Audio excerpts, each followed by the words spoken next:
There are a lot of different programs that you can use to track vessels around the world, and each has their advantages and disadvantages, but I found one named Fleetmon that has a very interesting group of accessories that I'm going to use today to show you that that fleet down there that we've been looking at is not only being hidden, but it is more than likely military with their AIS transponders turned off.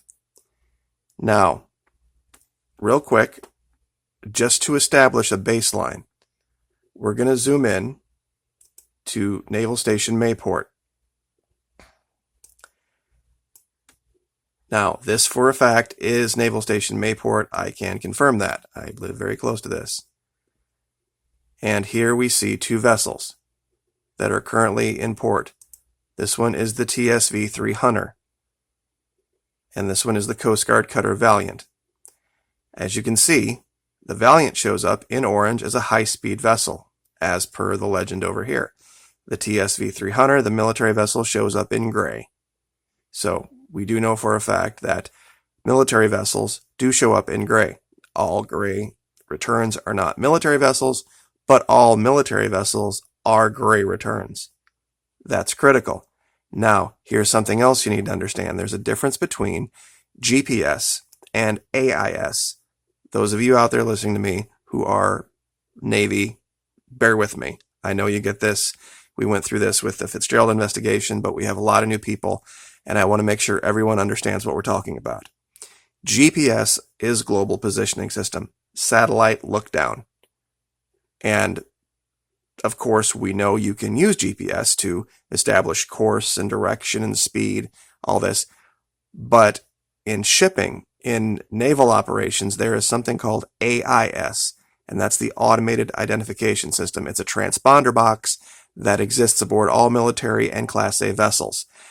It transmits to base stations, land-based, terrestrial-based stations, and those stations can interrogate different vessels and different transponders to get information about ship course, location, speed, all that type of thing.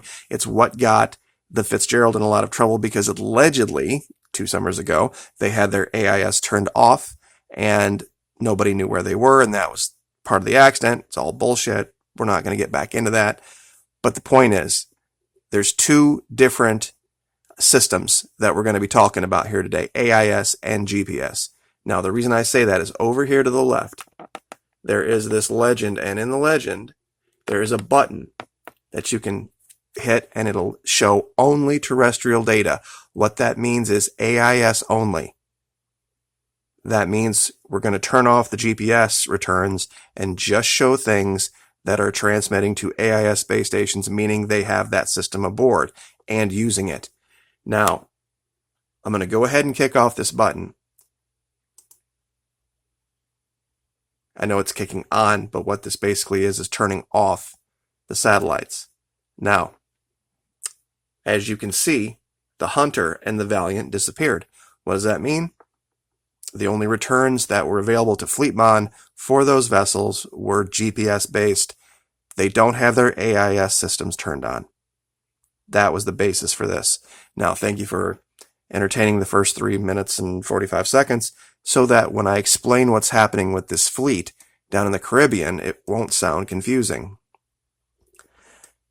Now, as we get down here, of course, we're going to see a whole lot of returns show up. It's going to take a minute for the screen to catch up. But we all know that this fleet of 45 vessels is parked here off the coast of Grenada.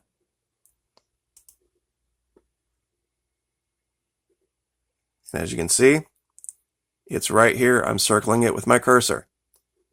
They have all these gray returns parked here off the northern coast of Venezuela. Now, we're going to go through and we're going to knock out all of the tankers and yachts and all that kind of stuff.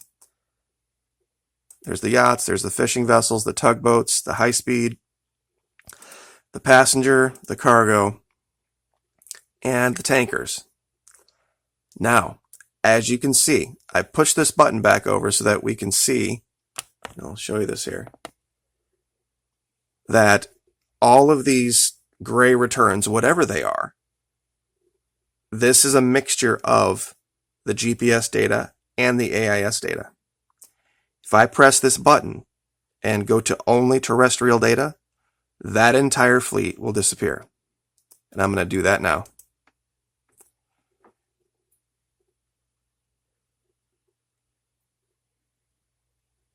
And there they go. So whatever they are being able to be seen by GPS, but they aren't using AIS. All of them. That alone should set off warning bells. As if that weren't bad enough, this program also has the ability to, with the GPS data, show different time frames. And that's represented with this slider up here to my left. Part of it's green and part of it's kind of a reddish pinkish color. And what this allows me to do is see the live returns from the GPS and older returns, and I can look at different windows. Like I can look at the returns from 12 to 24 hours old. This fleet is only available in live, meaning that if I would attempt to see this fleet in the 6 to 12 hours old, they've scrubbed it. It's not there anymore. Now, I'm going to zoom in just a little bit, just to give you guys a little bit better view. The fleet is in the lower right of your screen, just so you can see what I'm doing over here to the left. Now, we have both GPS and terrestrial data turned on. You only see these with GPS because we've just established they don't have their AIS on. Watch what happens when I take the slider and I move this to just 6 hours old.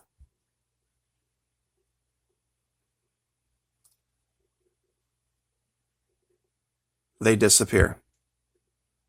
That means somebody is going in and every so many hours looking at the returns for this fleet and scrubbing them from the historical record.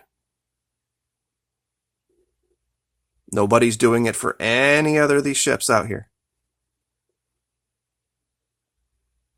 But strangely enough, for that strange grouping of unknown vessels, they are only available on the live GPS, and I just don't think they have the ability to show that, to scrub it quick enough. Because, of course, the U.S. military doesn't control GPS.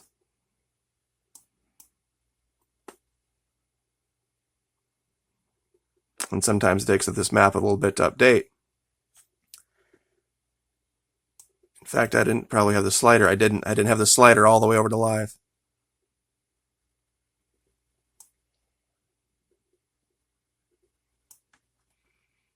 They are doing everything they can to hide that fleet. And there it is. They just can't hide it from GPS fast enough. Because GPS, of course, is all sorts of different sources, all sorts of different satellites, and they're doing everything they can to scrub it. And the third thing about this is that at certain zoom levels, you can see it disappears. Just at a close zoom level. I didn't even change anything there. It only shows up at a certain altitude of zoom.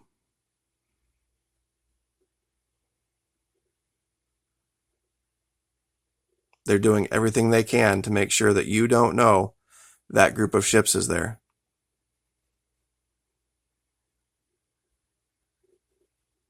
And it's gone again.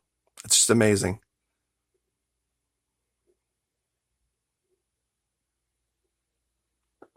And I've tried every permutation of turning all this stuff on.